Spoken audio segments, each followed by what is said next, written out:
The quiet streets of Pine Bluff, Arkansas, had always seemed like the safest place in the world to 15-year-old Emily Carter. In the summer of 2006, she spent long afternoons riding her bicycle along the tree-lined lanes, waving at neighbors, stopping at the corner market for a soda, and laughing with her friends as the sun dipped behind the rooftops. Her life seemed ordinary, small-town ordinary, but on July 18th, it would be forever altered. That evening, Emily left her grandmother's house after visiting for ice cream, promising to return soon. She never did. Emily's disappearance stunned Pine Bluff. Her family described her as kind, outgoing, and impossible not to love.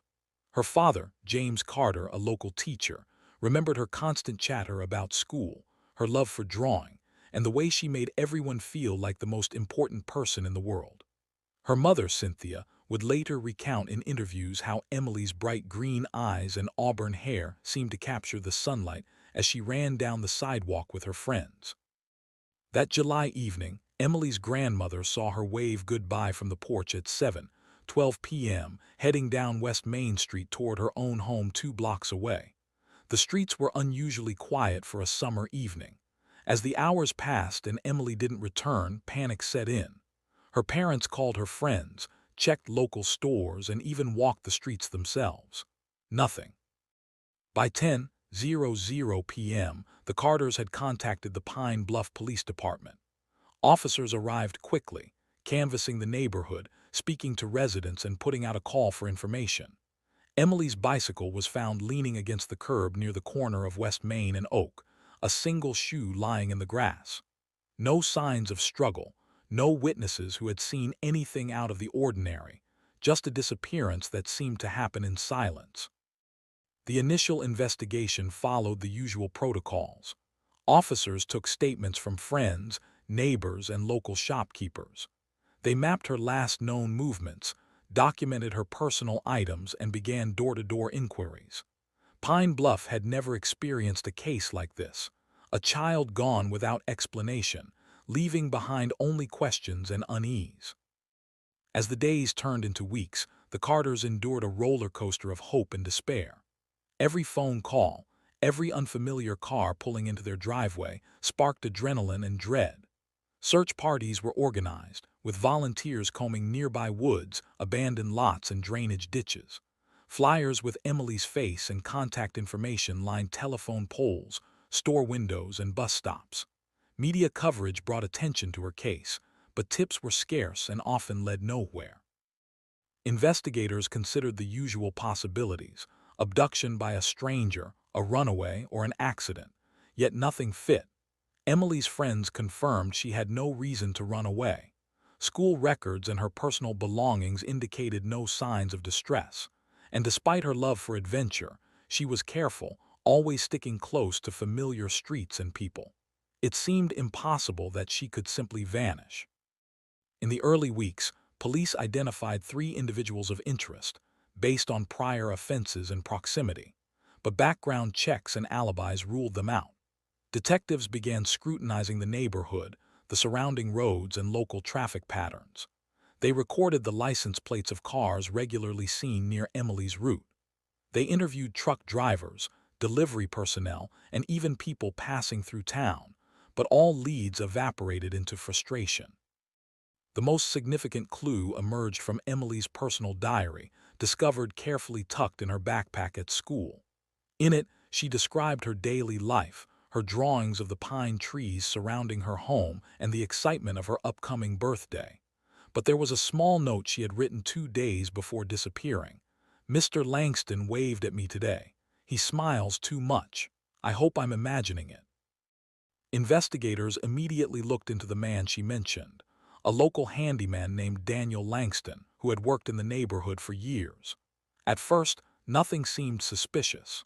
Langston was known for helping neighbors with small repairs, always smiling and friendly. Yet the diary entry, paired with the fact that Emily had been nervous around him, planted a seed of suspicion. Despite this, the investigation went cold for months. Evidence collected at the scene, the bicycle, the single shoe, and a scrap of Emily's bracelet found near a drainage ditch, was preserved meticulously. though technology at the time did not allow for detailed DNA analysis. Pine Bluff police maintained the case as active, rotating detectives through the file, updating leads, and checking in with the Carters. The community rallied around the family, holding candlelight vigils every week for months.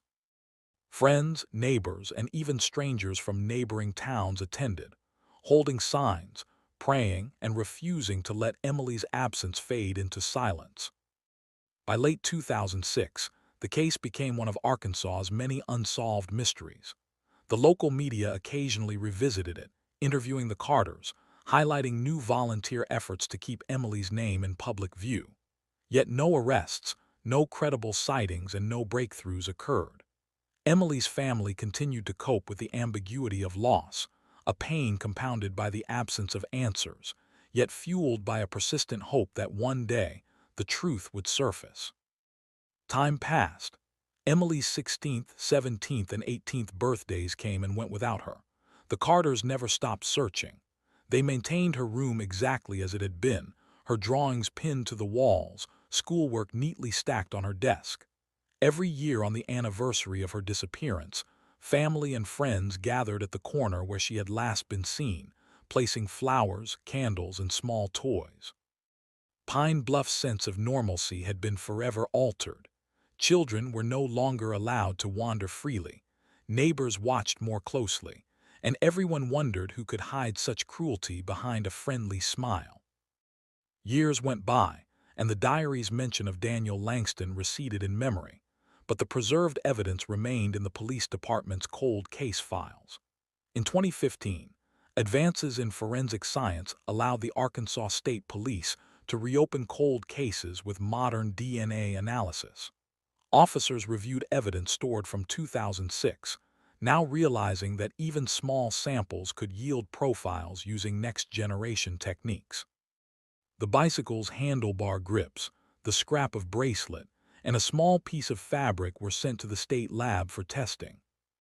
The breakthrough came from something unexpectedly ordinary: a cigarette butt collected near the corner of Emily's last sighting, found months after her disappearance.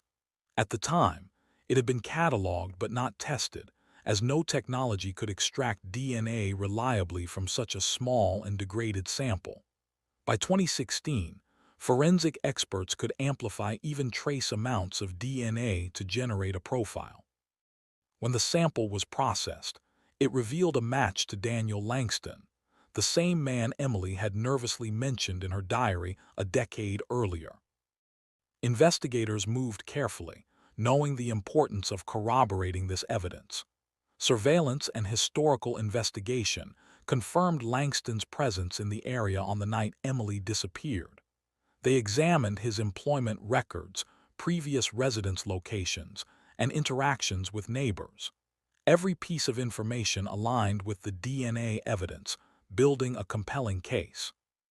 Langston, who had remained a fixture in the community for years, volunteering and maintaining a friendly persona, was no longer beyond suspicion. In February 2017, Pine Bluff police obtained a warrant for Langston's arrest. Officers approached his residence early in the morning, quietly, to prevent any attempt at evasion. Langston was taken into custody without incident. At the station, he initially denied any involvement, maintaining the calm, affable demeanor he had displayed for years in the neighborhood. But the combination of DNA evidence, historical inconsistencies in his statements, and circumstantial records left him with little room to maneuver. The Carters, now accustomed to the uncertainty of life without Emily, were stunned. Relief mixed with disbelief as police explained the results. Finally, after more than a decade of anguish, they had a suspect. For Cynthia, it was overwhelming. She sat quietly, tears streaming down her face, clutching a faded photograph of Emily from the summer of 2006. James held her hand, steadying both himself and her, realizing that a chapter long thought closed was finally opening toward justice. Emily's remains, which Langston later confessed to disposing of in a remote wooded area, were recovered shortly after the arrest. Forensic examination confirmed her identity, and the cause of death matched the circumstances suspected by investigators, an abduction followed by assault. The Carters finally had the painful answers that had eluded them for so many years. Community reaction was intense. Pine Bluff, a town that had always prided itself on neighborliness and trust, wrestled with the realization that Langston had been living among them all this time, attending local events, helping neighbors, and appearing entirely normal. Many residents expressed anger, sorrow, and disbelief. Yet there was also a sense of relief. The fear that had lingered for over a decade could now be confronted openly, and the Carters could begin to grieve properly, rather than live in limbo. Langston's trial began in late 2017.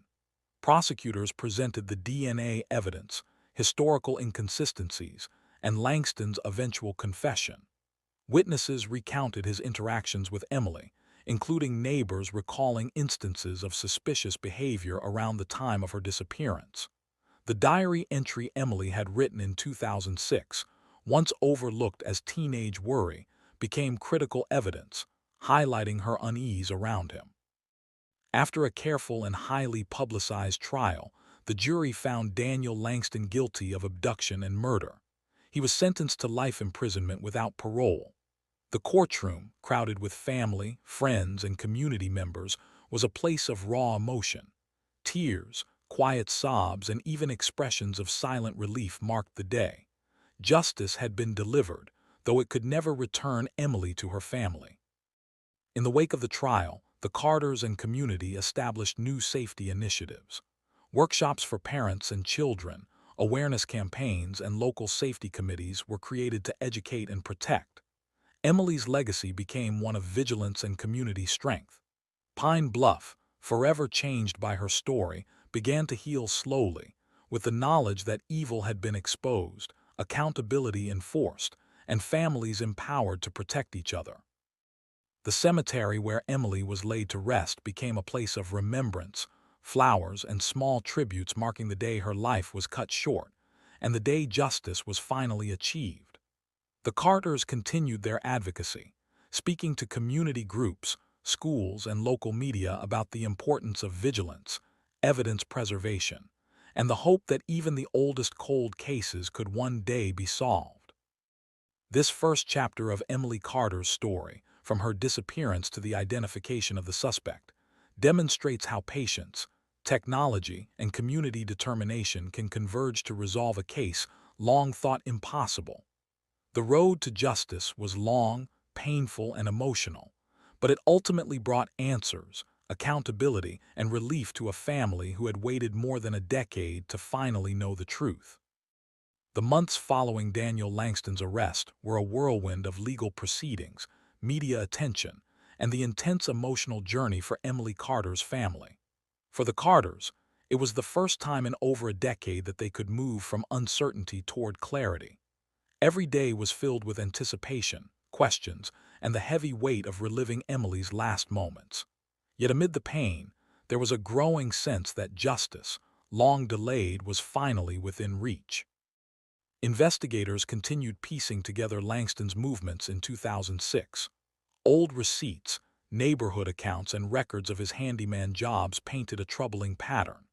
Langston had often been near Emily's neighborhood under the guise of work, appearing helpful, friendly, and trustworthy to all who knew him. The diary entry Emily had written, the one describing her unease, suddenly took on grave significance. What might have been dismissed as a teenage worry now became a crucial indicator of the danger she faced. DNA evidence remained the cornerstone of the case. The cigarette butt collected near West Main Street, once thought inconsequential, had held the key. Lab technicians described the process in court as painstaking. The DNA sample was small, degraded, and mixed with other environmental contaminants. Yet modern techniques allowed experts to isolate Langston's genetic profile, proving his presence at the scene of Emily's disappearance beyond any reasonable doubt. The prosecution presented these findings with clear diagrams, timelines, and comparisons that jurors could follow, making the invisible concrete. Community members who had once viewed Langston as a harmless neighbor were stunned. In interviews and news reports, people recalled moments that, in retrospect, seemed suspicious. A persistent smile, an unusual interest in children's routines, and unexplained absences during critical periods. Each account strengthened the narrative that Langston had lived among them without raising suspicion, carefully hiding the darkness beneath his genial facade. The Carters were closely involved in every phase of the proceedings. Cynthia and James insisted on attending court sessions, sitting quietly in the front row, holding hands for strength, and listening as witnesses recounted details that had long been unknown to them. Their presence was a reminder of the real human cost behind every legal argument: the girl who had been taken, the family who had suffered, and the small town forced to confront its own vulnerabilities. As the trial progressed, the prosecution focused not only on evidence but also on patterns of behavior. They demonstrated how Langston had selected Emily carefully, exploiting the trust of her community. Neighbors testified about his frequent visits, the tools he carried, and his casual demeanor. In one particularly compelling moment, a local shopkeeper recounted seeing Langston linger near Emily's route on multiple occasions, making excuses about deliveries or minor repairs. The jury was presented with a timeline that painted a chilling picture. Langston's movements matched the times and locations critical to Emily's disappearance, reinforcing the DNA evidence and her diary entry. Langston's defense attempted to challenge the DNA evidence, arguing contamination or coincidence. They claimed the cigarette butt could have been left by anyone, and that circumstantial evidence did not prove guilt. However, experts testified regarding the meticulous collection and preservation of the evidence, explaining how contamination was highly unlikely. The defense also presented character witnesses, emphasizing Langston's involvement in community projects and volunteer work. Yet, the meticulous accumulation of forensic and testimonial evidence left little room for doubt. During cross-examination, the prosecution focused on inconsistencies in Langston's statements over the years. While he had maintained a friendly image in public, his recollections of specific days, interactions, and work schedules failed to align with bank records, receipts, and independent witness accounts. These contradictions, though minor individually, collectively painted a portrait of deception and calculated manipulation. The most emotional moment came when Emily's diary was read aloud in court. Passages describing her fears, small worries, and the uneasy feeling around Langston brought the courtroom into silence. Jurors, witnesses, and the Carters were reminded that this was not just a matter of legal procedure. It was a young life interrupted, full of potential, abruptly ended by a person who had earned their trust. Every word in the diary became evidence, every line a testimony to Emily's intuition and courage in the face of fear she could not fully articulate at the time. Parallel to the trial, investigators worked tirelessly to confirm every element of the case. They retraced Langston's steps, reconstructed his routes, and cross-referenced old service records. Digital mapping and time-stamped receipts from local businesses revealed how Langston had been near the critical locations multiple times. Small details, like the purchase of gloves and cleaning supplies around the time of Emily's disappearance, became crucial pieces in the puzzle, demonstrating premeditation and forethought. In the local community, emotions ran high. Residents struggled to reconcile the image of Langston as a friendly, familiar presence with the heinous acts he had committed. Neighborhood watch groups formed anew, holding meetings to discuss child safety and preventive measures. Schools implemented educational programs to teach children how to recognize uncomfortable situations and report them safely. Emily's story, tragic as it was, became a catalyst for change, fostering awareness and vigilance in a town long shaken by the betrayal of trust. For the Carters, media attention was both a blessing and a burden. Interviews, news cameras, and live reports forced them to relive the trauma daily. Yet they chose to speak publicly about Emily, believing that her story could prevent future tragedies. Cynthia would recount the meticulous care she had taken in preserving Emily's room, the annual vigils they had organized, and the hope that one day the truth would surface. James emphasized the importance of never giving up, highlighting how modern technology, DNA testing, forensic analysis, and data tracking had finally brought closure after more than a decade. Langston's eventual confession further solidified the case. Faced with overwhelming evidence, he admitted to abducting Emily and attempting to conceal his actions by disposing of her remains. The confession, recorded and presented in court, provided answers to questions that had haunted the Carters and the Pine Bluff community for years. Though the details were painful, the admission allowed for a degree of closure that had seemed impossible when Emily first vanished.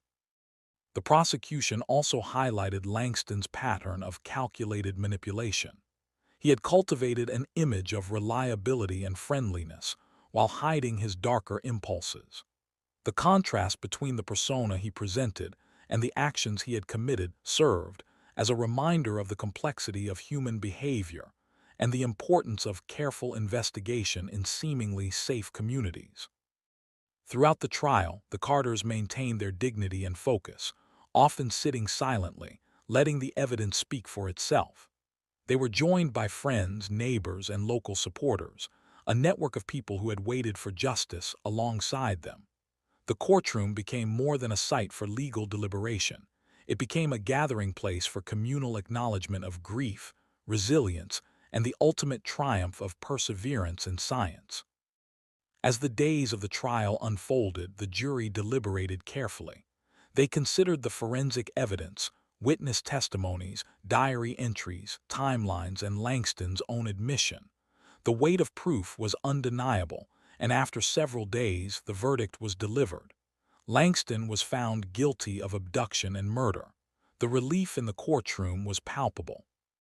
Tears streamed down faces, hugs were shared, and for the first time in over a decade, the Carters could breathe without the constant shadow of uncertainty. Sentencing followed, and Langston received life imprisonment without parole.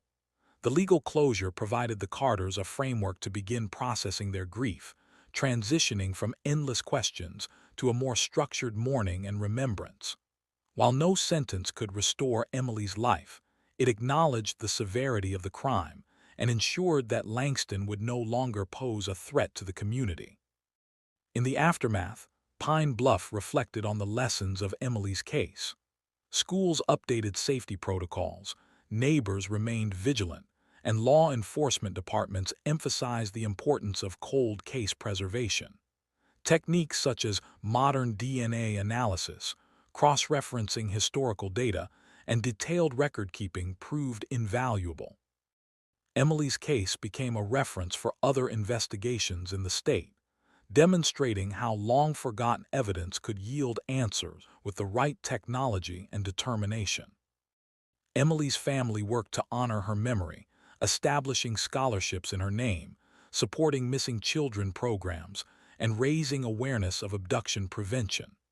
They spoke publicly, not to sensationalize their loss, but to educate others, hoping that no family would endure what they had endured. Each year on July 18th, friends and neighbors continued the vigil, laying flowers, lighting candles, and remembering the young girl whose life had been tragically cut short but whose story had sparked change and justice. Even years later, the case remained a touchstone in Pine Bluff. Community members often recounted how a combination of patience, perseverance, technology, and attention to detail could ultimately reveal the truth. Investigators from other states cited the case as a model for re-examining cold evidence, demonstrating that time need not erase accountability. The trial and aftermath of Daniel Langston's conviction marked a turning point. Pine Bluff, forever altered by Emily's disappearance, slowly regained a sense of security. Children played more freely, though with awareness, parents maintained vigilance, and law enforcement kept the lessons of the case alive. The story of Emily Carter was no longer just about a missing girl.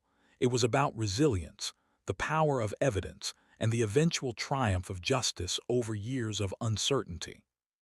The emotional toll on the Carters remained, but they found solace in the knowledge that Emily's name would never be forgotten and that her story had contributed to a safer, more vigilant community.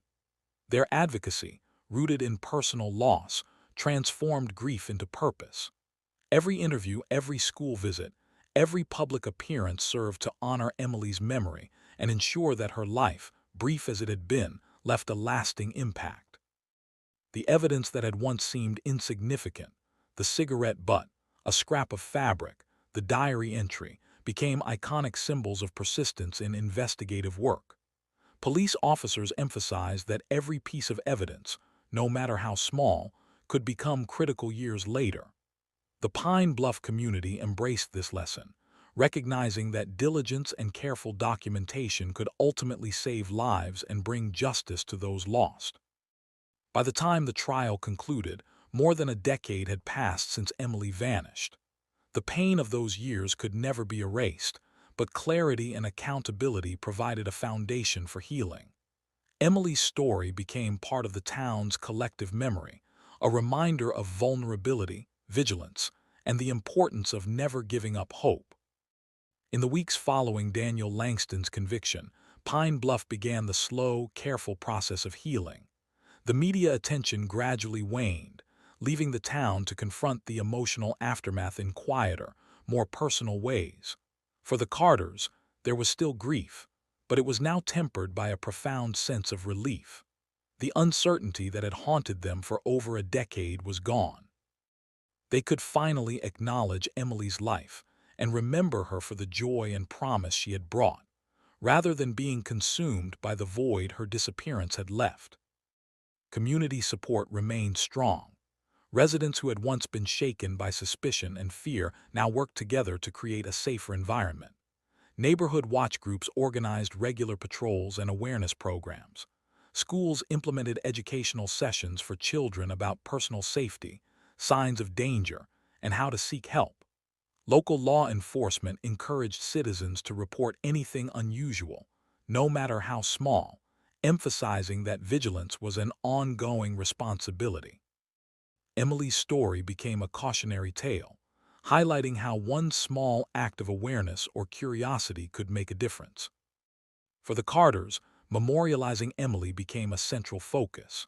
They established the Emily Carter Memorial Fund, providing scholarships to students who demonstrated courage, leadership, or community involvement. They organized annual awareness events, including walks and vigils, to educate families and honor missing and vulnerable children. These acts of remembrance transformed their grief into purpose, allowing them to channel sorrow into something meaningful that could benefit others. Investigators continued to follow up on leads and evaluate their procedures. The successful resolution of Emily's case became a benchmark for cold case investigations across Arkansas and neighboring states. Officers documented every step of the process, from the preservation of evidence in 2006 to the technological breakthroughs that finally solved the case. The lessons learned were shared in conferences, trainings, and workshops, emphasizing the importance of patience, meticulous record-keeping, and the integration of modern forensic science with traditional investigative techniques. Langston's incarceration brought a new kind of closure to the town. While no sentence could undo the harm he had caused, the certainty that he would no longer be free provided a measure of safety and reassurance. Residents described a sense of balance restored, a confidence that justice, however delayed, could prevail. Police reports noted that after the arrest, calls related to suspicious activity increased, reflecting a community now more alert and proactive in safeguarding its children. Emily's diary remained one of the most poignant reminders of her presence. The passages describing her observations, hopes, and fears were read aloud in schools and community programs, not to frighten children, but to teach the importance of listening to one's instincts and reporting discomfort. The diary had evolved from a private document to a powerful educational tool, giving Emily a voice that continued to guide and protect others long after her death. The Carters also focused on supporting families in similar situations. They volunteered with missing children organizations, helping parents navigate the complex emotional and legal challenges that arise when a child disappears. Their experience, though devastating, gave them unique insight into the patience, persistence, and resilience required to maintain hope in the face of uncertainty. They emphasized the critical role of technology, explaining how modern DNA analysis and data tracking had finally uncovered the truth about Emily's fate. Over time, Pine Bluff became a community defined not solely by the tragedy that had occurred, but by the ways its residents responded to it. Safety initiatives, educational programs, and neighborhood support networks became lasting legacies of Emily's story. Law enforcement officers reported that community engagement remained higher than before, and many families credited the awareness sparked by Emily's case for a renewed commitment to vigilance and care. Langston's trial and conviction also had broader implications. Cold cases that had languished for years received renewed attention, and investigators across the state reevaluated evidence in unsolved cases. The techniques employed in Emily's case, re-examining old physical evidence, leveraging DNA advancements, and cross-referencing historical data, became standard practice. Her case demonstrated that no matter how much time had passed, the pursuit of justice could still yield results. The Carters continued to honor Emily through storytelling. They shared her memories with friends, neighbors, and schoolchildren, recounting her love of drawing, her curiosity, and the way she cared for younger siblings. These stories painted a picture of a bright, vibrant girl whose life had been tragically cut short, but whose spirit continued to inspire. They also reminded listeners that even small acts of attention, such as noticing unusual behavior or keeping a detailed record of events, could be life-saving. Community memorials became important markers of Emily's legacy. A bench dedicated in the town park, engraved with her name, provided a place for reflection, remembrance, and education. Annual vigils drew neighbors, friends, and extended family members together, strengthening the social bonds that had been tested during the years of uncertainty. Each gathering emphasized collective responsibility, resilience, and the power of hope. In the legal system, Langston's case served as an example of how persistence and technology could converge to solve crimes long thought unsolvable. Prosecutors and defense attorneys alike cited the case in seminars and trainings, exploring the role of DNA, meticulous evidence handling, and witness testimony in achieving justice. The Carters' advocacy work complemented these legal lessons, highlighting the human dimension behind every cold case and reminding professionals that each file represented a life, a family, and a community affected. Psychologically, the resolution of Emily's case allowed her family to begin moving forward. Grief counselors noted that closure, even decades after a loss, could facilitate healing. Cynthia and James Carter began participating in public speaking engagements, sharing how hope, patience, and perseverance, combined with advances in science, had brought their family a measure of peace. Their story emphasized that while the pain of loss never fully disappears, it can evolve into a force for positive change and community betterment. Emily's friends, classmates, and teachers were also able to process the case in a healthier way. Recollections of her personality, her laughter, and her kindness replaced years of uncertainty and fear. School programs honored her memory, using her story to teach lessons about empathy, courage, and the importance of reporting discomfort or suspicious situations. Her life, though tragically shortened, became a continuous source of inspiration. Years later, Pine Bluff reflected on how one event had reshaped the community. Emily's disappearance, long shrouded in fear and mystery, had ultimately led to stronger community ties, improved child safety measures, and a deeper understanding of the value of persistence in law enforcement. The town recognized that tragedy, while devastating, could catalyze awareness, resilience, and meaningful change when met with vigilance and determination. Langston remained incarcerated, serving his life sentence without parole. For him, time was infinite. For Emily's family and community, justice had been served, though the wound of her absence would remain. The certainty of his confinement provided comfort, yet it was Emily's story, her courage, and the lessons drawn from her life that became the lasting legacy. In interviews years later, the Carters spoke about hope and the importance of never giving up. They explained that advances in technology, combined with careful documentation and persistent inquiry, had finally brought clarity. They urged families in similar circumstances to hold on to hope, emphasizing that even decades-old cases could be solved if evidence was preserved, and investigators remained dedicated. Emily Carter's name became a symbol in Pine Bluff, not of tragedy alone, but of resilience, justice, and community responsibility. Programs in her memory continued to grow, scholarships were awarded, and public safety initiatives strengthened. Her story served as a reminder that even in the darkest times, perseverance, truth, and science could illuminate the path forward. Through her family's advocacy, the town's initiatives, and the law enforcement dedication that solved the case, Emily's life, though brief, left a permanent imprint. Pine Bluff learned to balance grief with action, fear with awareness, and loss with hope. The small town, once overshadowed by uncertainty, emerged stronger, more united, and ever vigilant. Emily Carter's memory endured, shaping a future where children could live with greater safety and communities could remain alert, compassionate, and connected. In the end, justice had prevailed. A life lost was mourned, a family healed, and a town transformed. Emily's story, preserved through advocacy, education, and remembrance, ensured that her life, spirit, and lessons would never be forgotten.